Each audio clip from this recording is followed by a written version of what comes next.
Now, your 13 First Alert weather forecast. Well, it was a very active morning across western Wisconsin, as around 3 o'clock we had those severe thunderstorm watches that were issued for a good portion of our viewing area, stretching from Eau Claire County down to Vernon County, most of which carried some very gusty winds. But it wasn't just the winds. We did, of course, have a few that exceeded 60 miles per hour. But we also had some locally heavy rates of rainfall, which in some cases led to a bit of ponding. And here's a look at some of the rainfall totals. Now, this is as of 10 o'clock this morning, so it's likely that some of these amounts are going to be higher right now. Durand just shy of an inch. Pepin County was one of those that was under a severe thunderstorm warning issued earlier this morning. Owen, about 3/4 of an inch, slightly more than that. Now, just outside of our studio, we got about 1/3 of an inch, but this was, again, over a very short amount of time as those storms pushed through. We did have those very gusty winds, which prompted those warnings at about 7:15 this morning.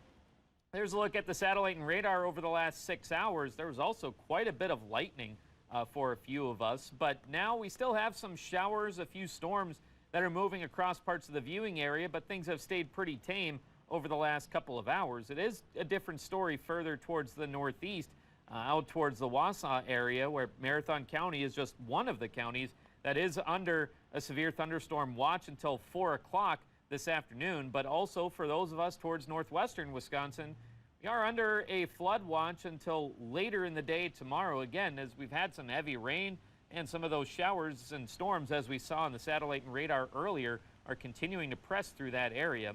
We are expecting more chances for showers and storms, as a lot of us managed to stay in the low to mid 70s. These clouds going to keep us on the cooler side. But further towards the southeast, it is a much different story. In fact, Milwaukee approaching 90 degrees right now. But most of us within the viewing area are in the 50s and 60s.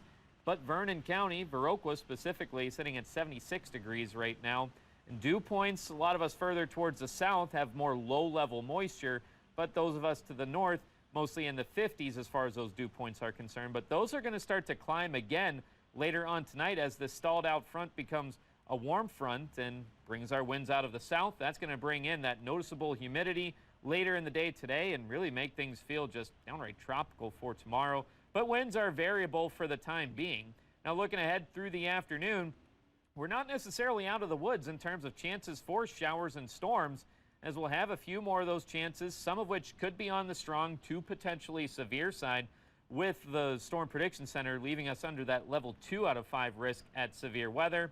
Otherwise, looking ahead to tomorrow morning, we start off with some sunshine. Those winds out of the south really going to pick up that heat and humidity before another wave of storms rolls through. The bigger threat out of this likely going to be further towards the west, but we do have a marginal risk towards the Chippewa Valley. There's a look at the Storm Prediction Center for tomorrow evening, that level 2 risk just to our northwest, including parts of our viewing area. But highs today mostly hanging out in the 70s, and that's pretty much where we stay through the night. And looking at the Coulee region, the next couple of days, really warm tomorrow, getting up near 90 degrees, but we cool off considerably towards the middle of the week with temperatures in the low 70s in the Chippewa Valley, but very active with quite a few chances at some showers and storms taking us into the first half of the weekend. Now, for a Sunshine Award, Annie Stroh would like to nominate the staff of Robbins Elementary School and says they should have this award for their outstanding efforts this year.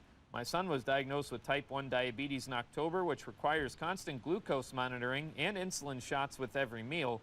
The staff took on this challenge and have made our family completely comfortable dropping him off, as we know he is in great hands. Now, if you'd like to nominate someone, send us an email or head over to our website at WEAU.com. Yeah, this is definitely a week where a lot of people are going to be looking at their weather app a lot. Yeah, our 13 First Alert weather app is a great place to get those weather alerts, considering we are expecting a severe threat in the area for tomorrow night as well. So might want to download that if you haven't already. Exactly. All right. Thanks, Mike.